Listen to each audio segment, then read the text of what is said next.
signature crown and a farewell to an icon. Dharmendra is no more. We look at his life and his legacy. The headlines first. Chinese President Xi Jinping holds a phone call with Donald Trump. The two leaders discuss Taiwan and bilateral cooperation. Xi tells Trump that the two countries should, quote-unquote, maintain momentum in ties and stressed on Taiwan's return to China. The call comes after the two leaders met in South Korea last month. The Indian Navy commissions INS Mahe. It's an indigenous anti-submarine warfare vessel. INS Mahe is a big boost to India's self-reliant push. The ship is designed to hunt submarines and conduct patrols. This introduces a new generation of shallow water combatants to the Indian fleet. A suicide bombing kills at least 3 Pakistani paramilitary personnel. The attack took place at a security headquarters in Peshawar. 2 other suspected attackers were shot dead. No group has claimed responsibility for the attack. It's the latest violent incident in the province bordering Afghanistan. European leaders hail progress in talks to end the Ukraine war, but Germany says Russia must, quote-unquote, come to the table. Yesterday, American, European and Ukrainian officials met in Switzerland, where negotiators drafted an updated peace framework. An earlier US proposal was criticized for being pro-Russia. South Korea warns of the risk of accidental clashes with the North. Pyongyang has cut off all channels of communication with Seoul. The South Korean president has offered to hold talks with the North without preconditions. But Pyongyang is yet to respond to Seoul's overtures. And Belgium braces for chaos after being hit by a 3-day national strike.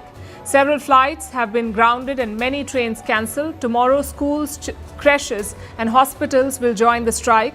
This is to protest the government's proposed austerity measures which aim to shrink the national debt.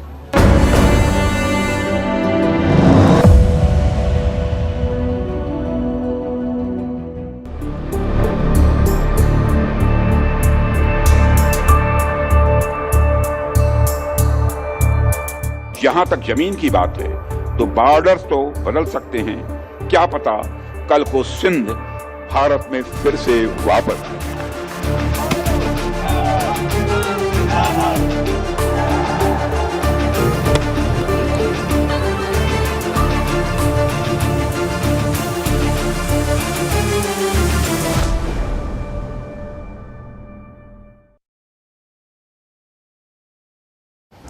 It's India versus Pakistan again. This time, it's not a war of missiles or bullets. It's a war of words, claims, condemnations and threats. And at the center of it is India's Defence Minister Rajnath Singh. He touched a very raw and sensitive nerve in Pakistan. And that has triggered an outburst in Islamabad, a classic Pakistani meltdown. So what exactly did Rajnath Singh say? Yesterday, he attended an event for the Sindhi community in Delhi.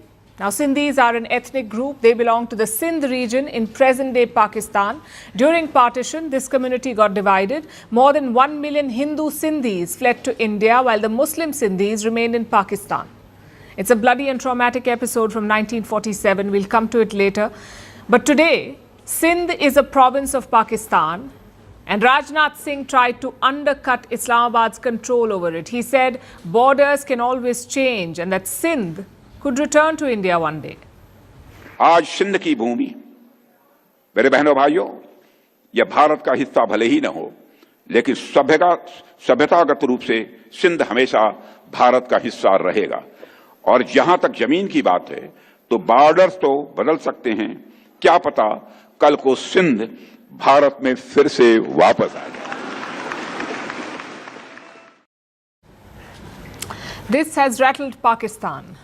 They've hit back at Rajnath Singh's remarks. Let me quote from their statement. Pakistan strongly condemns the Indian Defence Minister's delusional and dangerously revisionist remarks regarding Pakistan's Sindh province. Such statements reveal an expansionist Hindutva mindset that seeks to challenge established realities. We urge Indian leaders to refrain from provocative rhetoric that threatens regional peace and stability. Look who's concerned about regional peace, the title sponsor of terrorism. Pakistan has long destabilized its neighbors, and I don't mean just India. If you ask the Afghans, they say the same thing. They'll tell you the same. So spare us the lectures on regional peace and stability. As for Sindh, why not look inward? Why not look at the province's complaints and struggles? Let me tell you what happened in April and May. Violent protests broke out in the Sindh province. The people were opposing a proposed canal project in the country. The canal sought to take water away from Sindh, so naturally the people protested. They blocked highways, they stopped trains, and they targeted ministers. This month has also seen multiple protests. First, over enforced disappearances, basically state-sponsored kidnappings, then over unpaid salaries of teachers, and more recently over the constitutional amendment. We've spoken about this before. The 27th Amendment, Pakistan recently passed it. It significantly empowers their army chief Asim Munir. At the same time, this amendment also weakens the provinces like Sindh. So hundreds of protesters hit the streets in Sindh. They accused Islamabad of trying to steal their resources. If you join these dots, here's what you'll see. Sindh is restive. They have economic and political complaints, which is why Rajnath Singh's remarks hit too close to home. And unfortunately for Pakistan, some in Sindh are openly welcoming these remarks, like Sindhi leader Shafi Burfat. He leads a Sindhi separatist group in Pakistan, and he's all praise for the Indian Defence Minister. He says his group is willing to join the Indian Union. He may not represent the Sindhi mainstream, he may not even speak for a lot of people there, but his comments show that Sindh has complaints. And those complaints stem from systemic issues. Let's look at history. In colonial times, Sindh was part of the Bombay Presidency. You had Sindh, Gujarat and Maharashtra. They were all bunched together. In the 1920s, there was a push to separate Sindh. Both Hindus and Muslims backed this campaign. And in 1935, they succeeded. So Sindh became a province with its own legislative assembly. This assembly supported the creation of Pakistan. In 1947, they voted to join the new country Pakistan, but unlike Punjab and Bengal, Sindh was not partitioned. The whole of Sindh was given to Pakistan. However, the people feel alienated. Because as a country, Pakistan is dominated by Punjab. You look at their army, you look at their politicians, you look at their businesses, they're all controlled by the Punjabis. And this has led to mounting resentment. Today, Sindhis make up just 2% of the armed forces in Pakistan. They make up just 5% of the civil servants, but they make up more than 14% of the total population. It's the same story in other provinces too. Balochistan was made up of 4 princely states. In 1947, one of them chose to be independent. At first, Islamabad accepted this arrangement, but in 1948, they sent soldiers to Balochistan. The province had no option but to join Pakistan. Today, Balochistan makes up 44% of Pakistan's land area, 44%. It has natural resources worth billions of dollars, yet it is the poorest province in Pakistan. Do you see the trend here? Pakistan is a country for Punjabis. Everyone else is treated as a second-class citizen. Compare this to India. We too had to integrate provinces and kingdoms. In 1947, 48% of India's land was not part of the Union. 48% of the land. It came after integration. Successive Indian governments tried to further national unity, and it continues under the current government. Look at the projects in Kashmir. Look at the connectivity plans in the Northeast. It's a relentless push to improve our unity and integrity. Pakistan never bothered to do any of that. It's easy to complain and condemn on social media. It is harder to build a united, growing nation. That's what Pakistan should learn from this episode.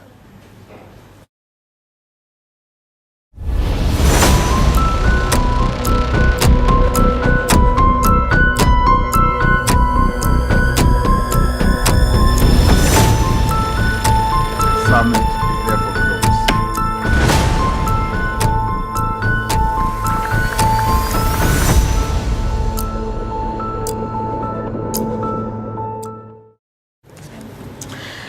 What does Donald Trump pride himself on the most?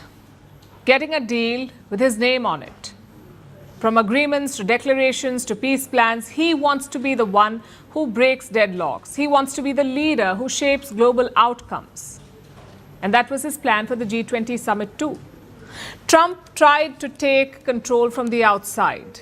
The summit was held in South Africa. Trump skipped it. He did not attend the summit. He tried to pressure other members and he tried to turn the entire event into political theatre.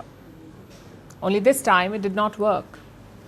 The G20 moved forward without Trump in the room, and it handed Donald Trump 3 big setbacks. The first one was a joint declaration. Trump opposed it from the word go.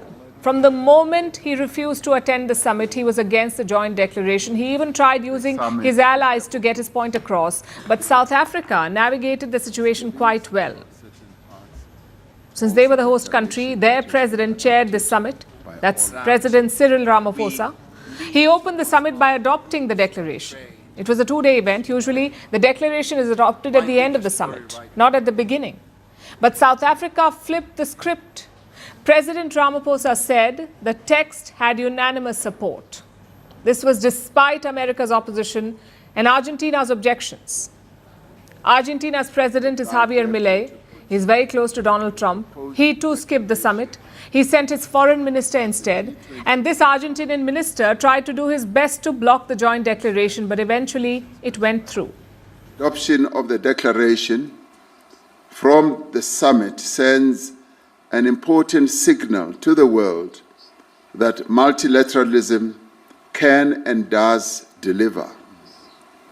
It sends a message of hope and solidarity across the world.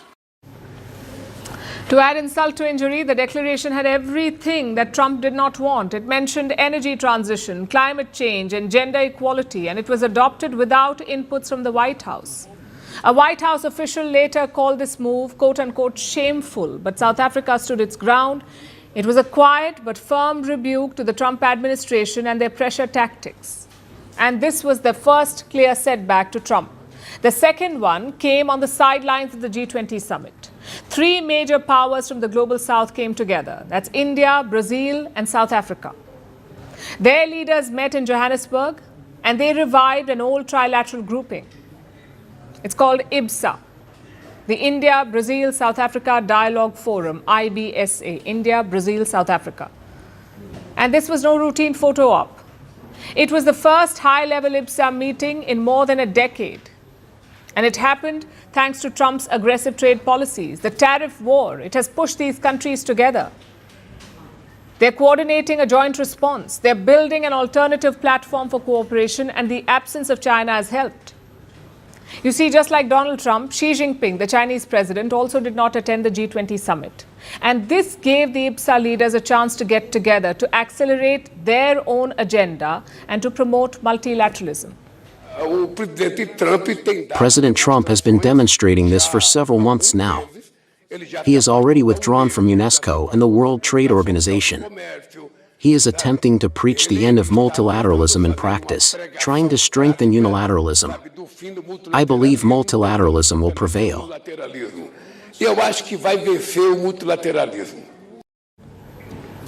This smaller format gives them speed.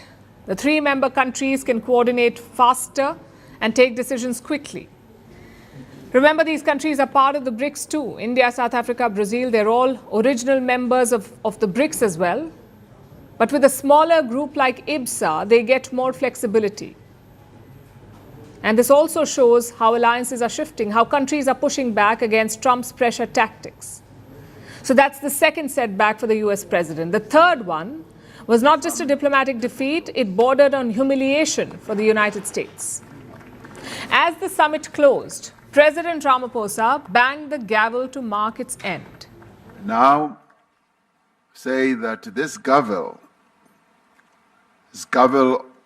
of this G20 summit formally closes this summit and now moves on to the next president of the G20, which is the United States, where we shall see each other again next year. The summit is therefore closed. Before closing the summit, he rejected a request from the United States. Next year, this summit will be hosted by the US. And as per tradition, before closing the summit, the host hands over the gavel to the next president. It's a symbolic way to hand over the G20 presidency. Had Donald Trump attended this one, he would have stood next to Ramaphosa for the handover. But since Trump did not come, Washington suggested an alternative. They wanted a junior American diplomat to accept the gavel. South Africa rejected the request. They said they won't let Trump's absence downgrade the moment. They told the Americans, if you want the handover, come to South Africa's foreign ministry. And that made quite a statement. It summed up how this summit played out. Trump pushed for unilateralism, the G20 responded with unity. He tried to bully the process, the G20 responded with resolve. And most importantly, they showed how they can get the job done without the United States. There was a joint declaration, despite Trump's best efforts to block it. Of course, it wasn't easy. Ramaphosa was later heard telling Prime Minister Modi how hard it got towards the end. Thank you for the support that India has given South Africa in hosting the G20. You should have told us that it is such a difficult task. Maybe we would have run away. we learned a lot from your hosting of the G20, and yours was spectacular and very big. Ours was just really just so small. Prime Minister Modi had a productive summit too. Despite Trump's distractions, India's message found resonance in the final declaration. Prime Minister Modi spoke about AI. He warned against its misuse. He said technology must stay human-centric and not driven by money. He backed the transition to clean energy. He called for better satellite data. He also encouraged the G20 to join hands to work on critical minerals and to defeat the menace of drugs and terror. The Indian Prime Minister's message was in sync with the room. The G20 may be a diverse group. Its agenda may not be binding on its members, but this year they spoke with clarity and they backed a shared vision. Now it is Donald Trump's turn. He's hosting the summit next year at his own resort in Miami. The challenge for the United States is quite clear. Trump is in no position to dictate the agenda. That playbook did not work this time. He'll probably try again next year, but the G20 has clearly moved on. They want dialogue, not diktats.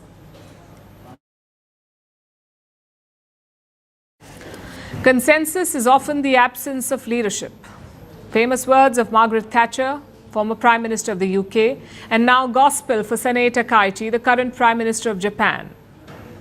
She's just weeks into her premiership and she started with a bang. Forget consensus. Takaichi is locked in a full-blown confrontation with China. It may be hurting her country's economy, but it's helping her political career. Look at the G20 summit. Leaders from across the globe were in South Africa. Sanae Takaichi was there too. So was Chinese Premier Li Qiang. Apparently, Takaichi was hoping for some sort of engagement. Reports suggest that she took extra care with her wardrobe to project that she had an upper hand in the negotiation. But that negotiation never happened. I did not have the opportunity to communicate with Chinese Premier Li Qiang at this G20. Japan's policy of comprehensively advancing a strategic and mutually beneficial relationship with China and building a constructive and stable relationship has been consistent since I became Prime Minister. What followed was a frosty photo shoot. Takaichi and Li Qiang were both present, but they maintained their distance. Once the photo shoot was over, Takaichi was asked about it. She said that Tokyo was open to dialogue. Since there are issues and challenges between Japan and China, I believe we should reduce them and increase understanding and cooperation. Japan remains open to various forms of dialogue with China. We have not closed any doors. It is important that within this context, Japan insists its positions where necessary. We will continue to respond appropriately based on this stance. So Takaichi is trying to cool the rhetoric, but Beijing is not having any of it. Look at Wang Yi's statements. He is the foreign minister of China and he says Japan has crossed some red lines. Beijing has now taken this spat to the United Nations. They're accusing Tokyo of threatening a quote-unquote armed intervention. So things are clearly getting serious. Now, we've been tracking this standoff on our show here on Vantage. The whole thing, as we've told you, started with one statement. Prime Minister Takaichi was asked a simple question. What would Japan do if China attacked Taiwan? She implied that Japan may respond militarily. That was her statement. And it led to all hell breaking loose. Because until now, Japan had been ambiguous. Their leaders never said anything explicitly about Taiwan. There was just an implication that Japan may act if forced to. But nothing had ever been spelt out. Not by a prime minister, definitely. Until, of course, Takaichi's comments. Of course, Beijing reacted with fury. It told Chinese citizens to not travel to Japan. It reimposed a ban on Japanese seafood. It delayed the release of Japanese films and concerts. And it heated up nationalistic rhetoric online. It's classic Chinese playbook. But you see, in politics, sometimes your opponent is your best campaign manager. In Takaichi's case, that's certainly happening. Every time she takes a sharper line on China, her approval ratings tick upward. Let me show you a poll which was conducted just days after her comments. Her approval ratings were up by 6 points. Nearly half of the Japanese public endorsed her idea. They said Japan should be able to defend itself if the Taiwan Strait erupts. And part of this is timing. Japan has been reassessing its security posture for years. Its defense budgets have grown. Also, look at the distance between Japan and Taiwan. From Japan's westernmost islands, Taiwan is barely 110 kilometers. So the Japanese public is wary. Basically, Takaichi is speaking into a microphone that is on. That's one part. The other part is her politics. Takaichi leads Japan's ruling party, the LDP, the Liberal Democratic Party. It's a right-wing party. And even within this party, she is part of the more conservative wing. Her camp has been constrained by Japan's post-war constitution, a pacifist constitution that did not allow Japan to go to war. But she has taken a hardline position. She believes that Japan must speak plainly about Taiwan, not for Taiwan's sake, but for Japan's own security. Because Taiwan is just across the water. A crisis there would not remain a distant fire, it would send embers into Japan's backyard. And Takaichi is betting that clarity today will deter aggression tomorrow. Is that a reckless approach? Well, the answer depends on who you ask. Is this position hurting Japan? Not very much, not yet. China's economic response has been targeted but limited. But the real test would come if China escalates with restrictions on rare earth exports or more aggressive naval maneuvers. It's not happened yet. For now, China has only been posturing. But they're also learning the hard way that their pressure campaign is strengthening the leader they had hoped to subdue.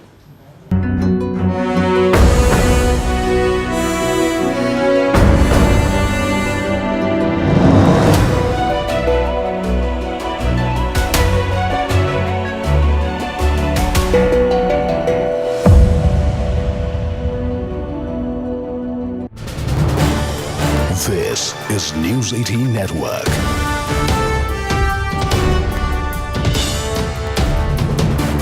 India's largest news network. Colleagues Yasha and Tavishi are keeping an eye as the fans of Dharmendra are getting ready to bid him a final goodbye. Tavishi, like we just told our viewers that there are many Dharmendra fans who are still waiting to hear from the family, but it is now increasingly emerging that their worst fears could be coming true. Yes, Arunima, it's almost certain with some senior people from the film industry as well putting out their last respects and obituaries for Dharmendra ji. It's really, if it is true, it really is an end of an era. However, we are still awaiting, and as we speak this, and as it's slowly, getting almost confirmed, but we are still awaiting some particular news and some official statement, either from the doctors, the medical fraternity, or who were looking after Dharmendra ji, or of course the family. Like Yesha pointed out earlier, even the close associates, the PR managers, the PRs or the managers are also, the team has not been kept too much in loop. Maybe it's privacy, and of course we need to respect that the family is very, very strictly guarding. They still are yet to confirm anything. Once we get any kind of confirmation, it's only then that we will formally be able to say something. But yes, it's getting clearer slowly, and unfortunately that our worst fears just may be coming true. Right. So like my colleagues are saying, we are waiting for an official word from the family, but more and more members of the fraternity, Karan Johar, for example, has come out and paid his last respect to Dharmendra, the icon. Amitabh Bachchan, Abhishek Bachchan, Amir Khan, they're all there at the cremation ground. So even though the final word from the family is awaited, there are more and more indication that the worst fears of the fans might be coming true. Yasha Kotak and Mayuresh are also keeping an eye on what's really happening there. Yasha, just talk us through, is there any sense that you're getting from the Pawan Hans cremation ground about what really is the protocol, what is the SOP that they are going to follow if they have to put out an official statement? So when it comes to the authorities at Pawan Hans, of course, when we see that the family members have reached here, it has been made obvious by various authorities, be it the authorities at Pawan Hans, or for that matter, be the police officials present outside. All of them have gone further to just to state that any kind of a statement being issued would be issued by the family itself. Yes, of course, what is come to forth is that, like Tavishi has also been pinpointing, that when it comes to the speculation that is going around, of course there's no confirmation from the family members. Yasha, just give me a moment. Raj Babbar, senior actor from the film industry, is also with us on the broadcast. Mr. Raj Babbar, fans are still awaiting an official word, but many indications that their worst fear must be coming true. It's a very sad news. We were just praying since so many days he should get well soon. But God has taken from us. But Dharamji's good deeds will always be there with all of us. He helped so many people, and so much. I started my career the first day in Mumbai. I met Dharamji, and continuously his blessings, his guidance was always there. I worked with him in so many films, also his home productions, almost whatever the productions they made, I was working that. Like a family to me. It's sad I'm just not able to reach there. I'm at the airport. But we will miss his blessing always. यहाँ तक कि उन्होंने तो मेरे बेटी के play में भी काम किया है, सैयारा में. So as such a great human being, always helpful. Mr. Babbar, our condolence. I mean, this must be a tough time for all the loved ones. Vivek Agnihotri is also joining us at this moment. Mr. Agnihotri, it's a tough time for all those who are...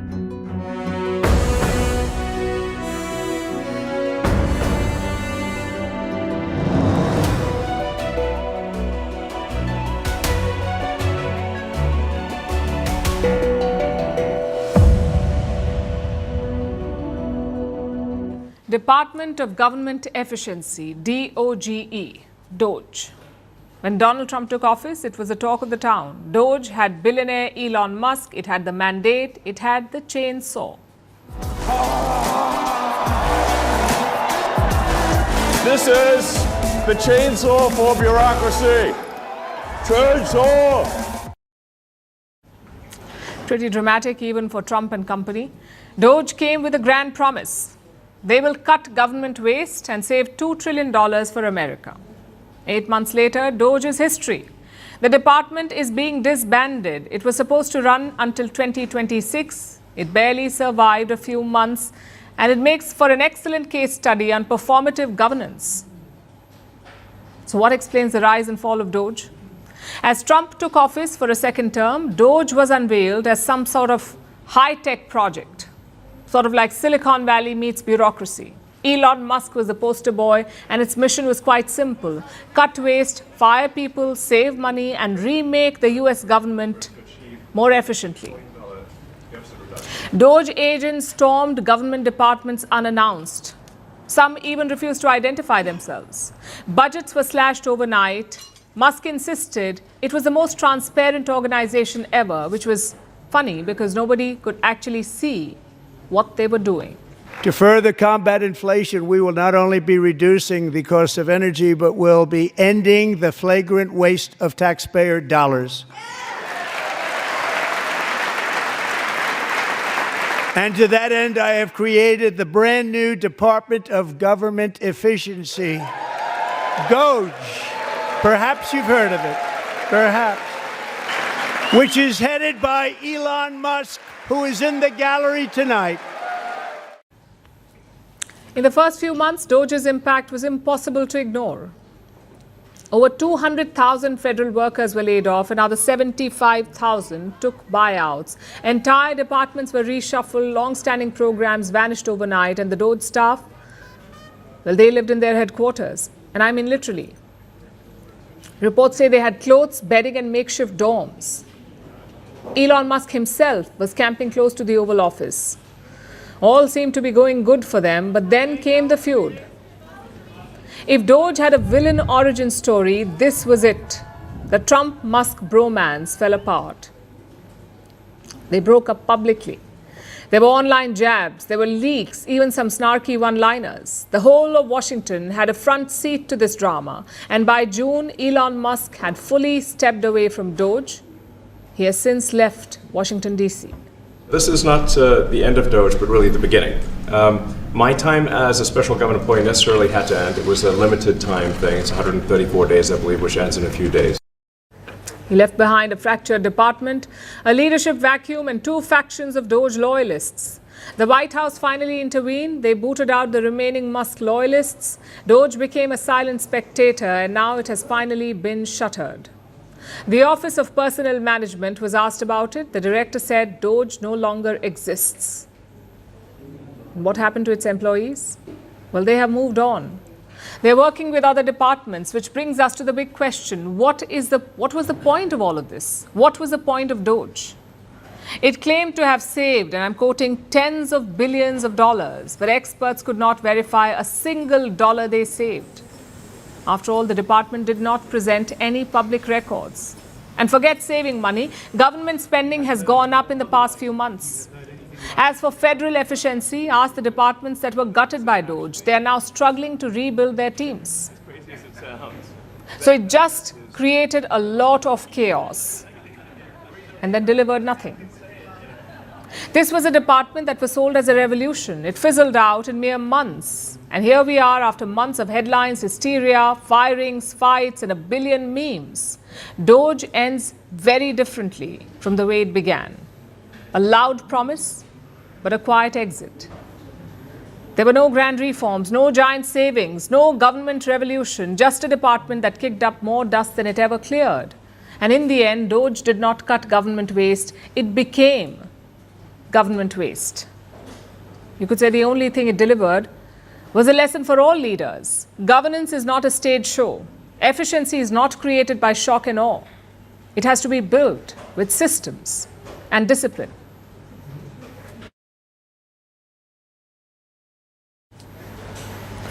To the UK now, which is making news for the wrong reasons yet again. One of Britain's richest men is moving out. Steel magnate Lakshmi Mittal. Reports say he's leaving the UK. He's now a resident of Switzerland, and going forward, he'll be spending more time in Dubai. This is what reports say. And why is he leaving? For tax purposes.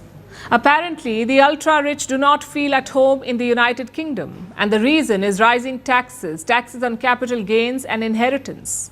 Lakshmi Mittal's exit comes amid an exodus, the biggest of its kind. Billionaires and millionaires are leaving the United Kingdom. More than 60,000 of them are expected to leave this year. Our next report has more. The UK used to be a playground for the rich.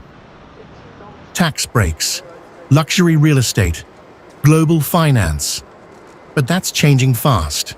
The rich are leaving, and they're not looking back. The latest to walk away is Lakshmi Mittal. The Indian-born steel tycoon is worth almost $20 billion. For years, he's been one of Britain's richest men, a fixture on the UK rich list. But now he's moving out. A report in the Sunday Times says Mittal is a resident of Switzerland for tax purposes, and he has a mansion in Dubai. The reason? Taxes. The Labour government is planning a major shake-up. It's targeted at the ultra-wealthy. Capital gains tax has already gone up. Tax relief for entrepreneurs has been cut, and new inheritance rules are now in place. But more changes are coming. Reports say the next budget could introduce an exit tax, a 20% levy on wealth taken out of the UK. It's still just a proposal, but it's spooking the rich, and the numbers back it. Britain is seeing its biggest billionaire drop in history. The 2025 Sunday Times Rich List shows a clear trend. The total number of billionaires in the UK has fallen, from 165 last year to 156 now. That's the sharpest decline in 37 years, and the third year in a row that the numbers have dropped. The main reason? Labour's crackdown on the non-dom tax status. It allowed wealthy residents to avoid taxes on overseas income. Now it's being dismantled. The exodus isn't limited to billionaires. Millionaires are leaving too. A record 142,000 are expected to relocate globally this year. The UK alone will lose around 16,500 of them. That's more than any other country, twice as many as China, 10 times more than Russia. According to the Henley Private Wealth Migration Report, this is no temporary shift. It's a trend, a long-term move away from the UK. So where are they going? Dubai, Monaco, Malta. Places with no income tax, no capital gains tax, and fewer rules on inheritance. It's a financial pull and a political push. After a decade of sluggish growth and sweeping reforms by both Conservative and Labour governments, the wealthy are voting with their feet. Lakshmi Mittal's departure is symbolic. He's not just a businessman, he's part of the old image of Britain, a country that welcomed capital and kept policy predictable. That image is fading. And the UK's new challenge is how to hold on to wealth while trying to tax it. The era of quiet privilege is ending, and Britain's billionaires could be on the move.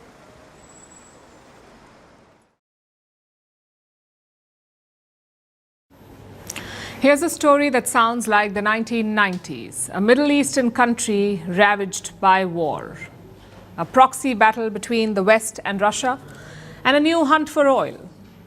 Well, this is Libya in 2025. It's a country located in northern Africa. It's also a country divided into two camps. Western Libya is ruled by the UN-recognized government. Eastern Libya is ruled by a rebel commander. Since 2020, a fragile ceasefire has kept them apart. It is in this backdrop that an oil race is now unfolding. This week, a team from Tripoli visited the United States. They represent the UN-recognized Libyan regime. And their goal? To bring oil firms back to Libya. That's what they're trying to do. The regime is all set to auction oil licenses in 2026. That'll be the first time in 18 years that they're doing this, auctioning oil licenses. So naturally, there is a lot of expectation and curiosity. All the big oil firms are raring to go. Your Shell, Chevron, Total Energies, Eni, Repsol, all of them will take part. They're keen to see what Libya has to offer. The Tripoli regime is playing the long game here. They know that oil demand is rising. They know that Russian oil is getting sanctioned, so the market is ripe for a new player. Enter Libya. Right now, they produce 1.4 million barrels of oil per day. The target is to reach 2 million by 2030, and that's where Libya needs Western oil firms, because they have the money and the technology to help Libya. But that's the business side of it. What about the politics? Remember the rebel commander I told you about? His name is Khalifa Haftar, and Russia has long supported him. So this oil race is equal parts business and politics. The West gets two main things: fresh oil reserves and a check on Russian influence. And the Tripoli regime? Well, they get investments and an ally against Khalifa Haftar. It's a win-win for both sides. Of course, all of this is on paper. There are several steps before that. The first being the auction. Libya is putting 22 oil blocks for this auction. 11 of them are offshore. The remaining 11 are onshore. Put together, these blocks contain 1.63 billion barrels of oil and gas. Those are proven and discovered reserves. And there's potential for 18 billion more.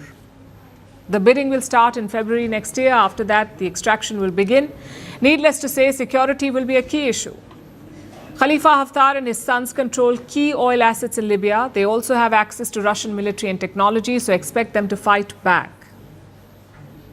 Now we understand what the Tripoli regime is doing here. They're leveraging what they have because the people need help. Let me share some numbers with you. More than 32% of Libyans live in poverty. Around 435,000 people have been displaced. More than 2.4 million people need some form of assistance. Almost half of them are women and children. We don't speak about Libya often, but the fact is this is a humanitarian crisis, a major humanitarian crisis. So yes, it is tempting for the Tripoli regime to woo oil giants, to leverage their resources to help their people. But you can't deny the irony here. Western countries bombed Libya in 2011. They helped topple Libya's longtime ruler Muammar Gaddafi. So the West is responsible for the chaos that you see today. Now those same Western countries are coming back. Their companies will plunder Libya's oil.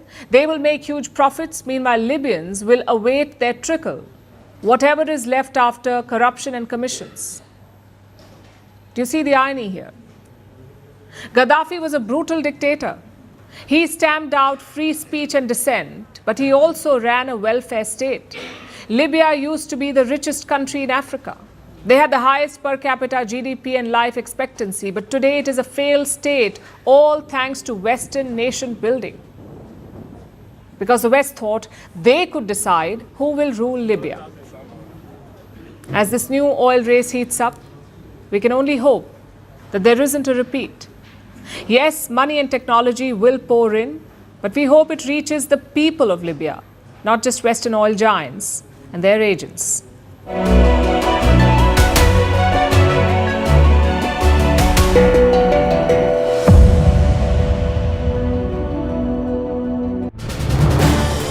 This is News 18 Network.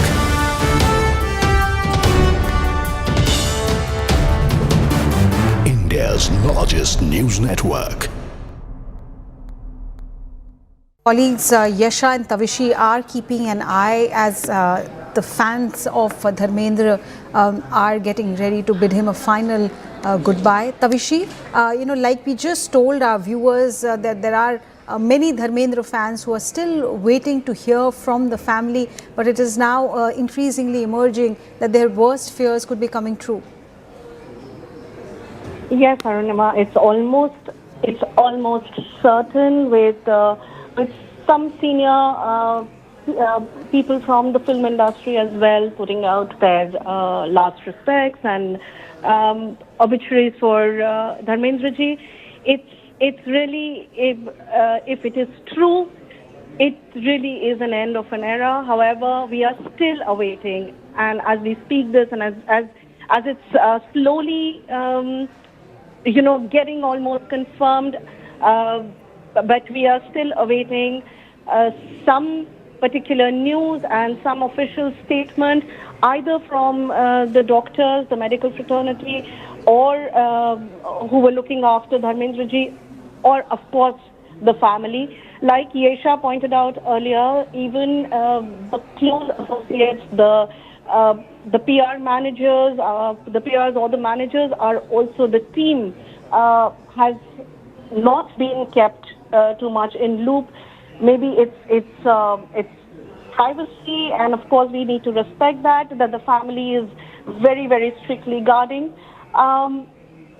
They still are yet to confirm anything. Once we get any kind of confirmation, it's only then that we will formally be able to say something. But yes, it's getting clearer slowly, and unfortunately that our worst fears just may be coming true. Right. So like my colleagues are saying, we are waiting for an official word from the family, but more and more members of the fraternity, Karan Johar, for example, has come out and paid his last respect to Dharmendra, the icon. Amitabh Bachchan, Abhishek Bachchan, Amir Khan, they're all there at the cremation ground. So even though the final word from the family is awaited, there are more and more indication that the worst fears of the fans might be coming true. Yasha Kotak and Mayuresh are also keeping an eye on what's really happening there. Yasha, just talk us through, is there any sense that you're getting from the Pawan Hans cremation ground about what really is the protocol, what is the SOP that they are going to follow if they have to put out an official statement? So when it comes to the authorities at Pawan Hans, of course, when we see that the family members have reached here, it has been made obvious by various authorities, be it the authorities at Pawan Hans or for that matter, be the police officials present outside. All of them have gone further to just to state that any kind of a statement being issued would be issued by the family itself. Yes, of course, what is come to forth is that, like Tavishi has also been pinpointing that when it comes to the speculation that is going around, of course, there's no confirmation from the family members. Yasha, just give me a moment. Raj Babbar, senior actor from the film industry, is also with us on the broadcast. Mr. Raj Babbar, fans are still awaiting an official word, but many indications that their worst fear must be coming true. It's a very sad news. We were just praying since so many days he should get well soon. But God has taken from us. But Dharamji's good deeds will always be there with all of us. He helped so many people, and so much. I started my career the first day in Mumbai. I met Dharamji, and continuously his blessings, his guidance was always there. I worked with him in so many films, also his home productions, almost whatever the productions they made, I was working that. Like a family to me. It's sad I'm just not able to reach there. I'm at the airport. But we will miss his blessing always. यहाँ तक कि उन्होंने तो मेरे बेटी के play में भी काम किया है, सैयारा में. So as such a great human being, always helpful. Mr. Babbar, our condolence. I mean, this must be a tough time for all the loved ones. Vivek Agnihotri is also joining us at this moment. Mr. Agnihotri, it's a tough time for all those who are family, friends, people who have loved and adored Dharmendra. What is the families? I mean, because we have not heard officially, have you managed to pay your last respect, to your condolence to the Deol family? No, in fact, I am not in India and it's midnight where I am. I just got to know through CNN. I had no idea. And actually, Dharmendra, what can I tell you? Everybody knows about his acting, the legendary actor, the star, one of the most charismatic stars. He played the longest innings in film industry, known for his heart and mind. But what I love about him, I developed a small revision.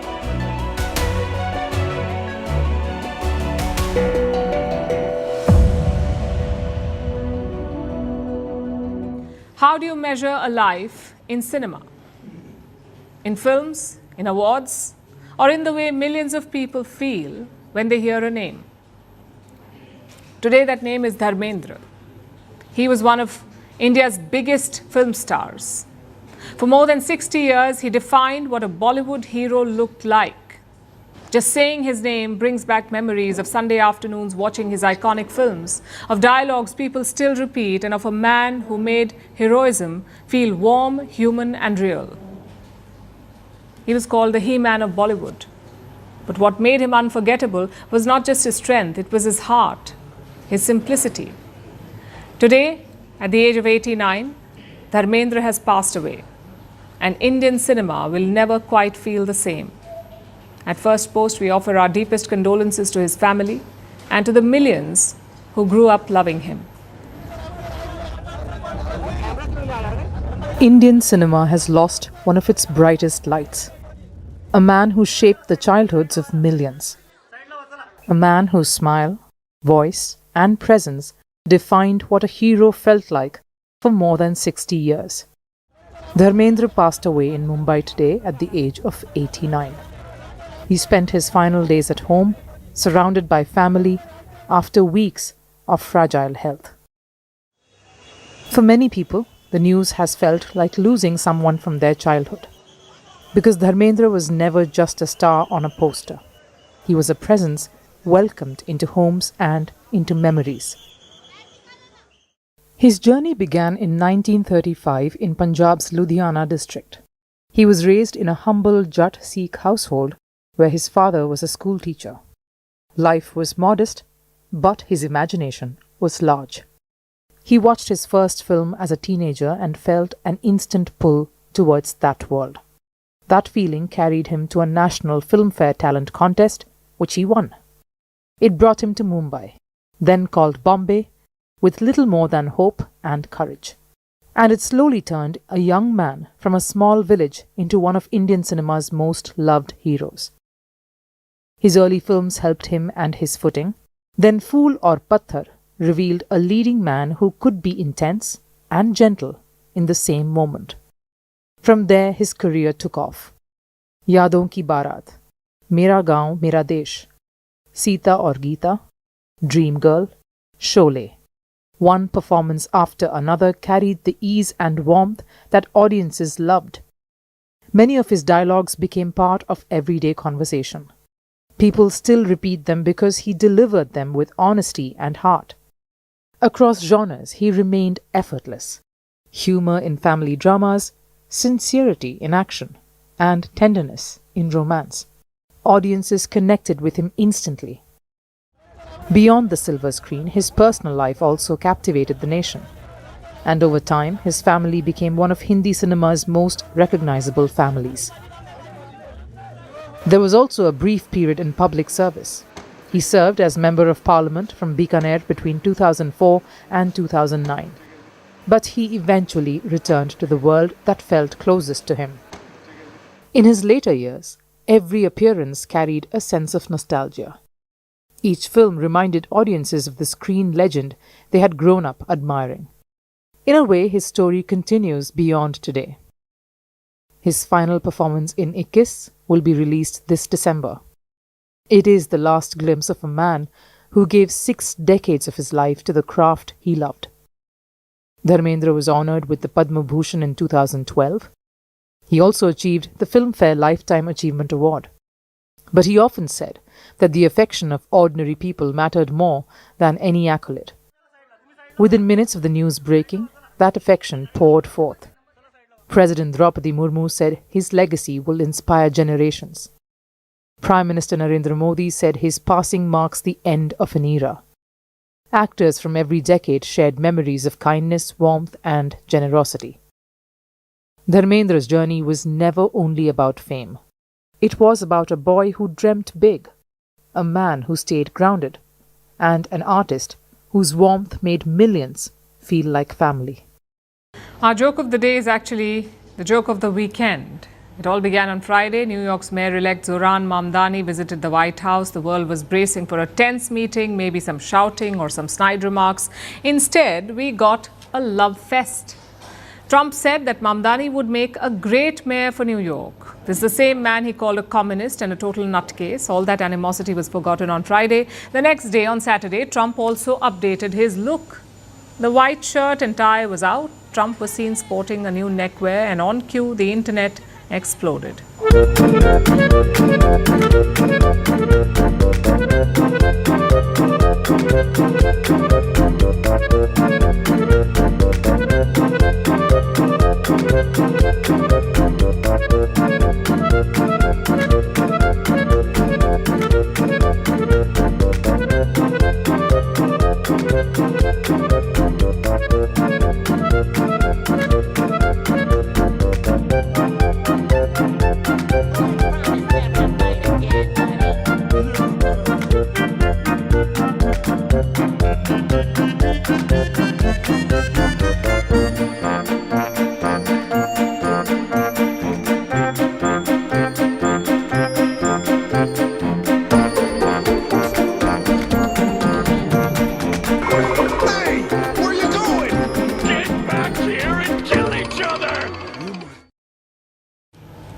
Now it's time for Vantage Shots, images that tell the story. An astronaut captures stunning views of the Northern Lights from the International Space Station.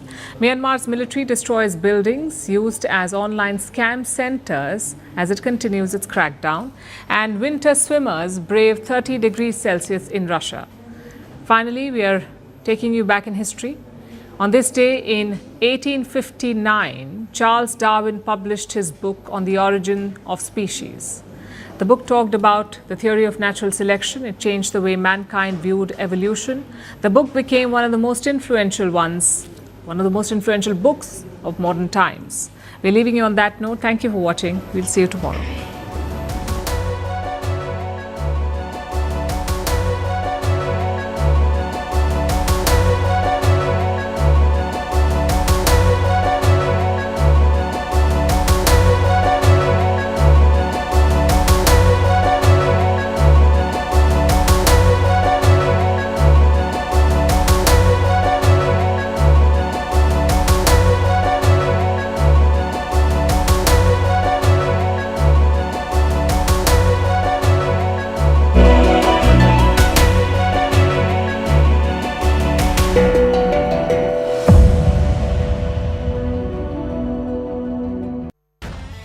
Define excellence and then go further. They are invincible icons that inspire billions. Chosen by an eminent jury through a rigorous selection process. Incredible. I'm in awe. I'm inspired. It's an assembly line of brilliance. Who will be crowned CNN News 18 Indian of the Year 2025? Stay tuned to the grand finale, 28th November, 6 p.m. onwards on CNN News 18. Presented by RP Sanjeev Goenka Group, Growing Legacies.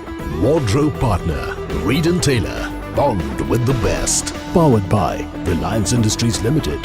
In association with HDFC Sky. Make money matter. Explore more. Express more.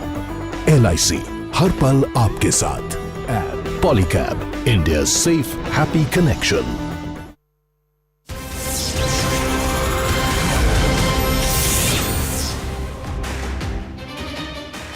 Hello and welcome to the late night edition with me, Mahima. Lots lined up for you on this bulletin, but first up,